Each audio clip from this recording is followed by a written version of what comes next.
حضرت عیسیٰ علیہ السلام کا ایک معجزہ یہ بھی تھا کہ وہ پانی پر اس طرح چلا کرتے تھے جس طرح خشک زمین پر چلتے تھے۔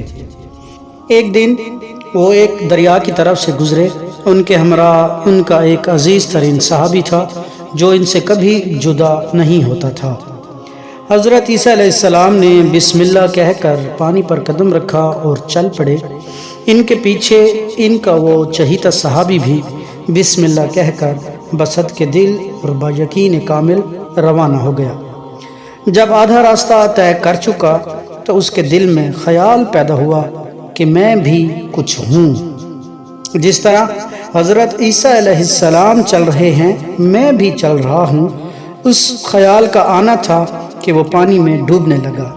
حضرت عیسیٰ علیہ السلام نے ہاتھ بڑھا کر اسے بچا لیا اور جب باہر نکلے تو اس سے دریافت کیا کہ یہ بتا کہ تیرے دل میں کیا خیال پیدا ہوا جس کی وجہ سے تو ڈوبنے لگا؟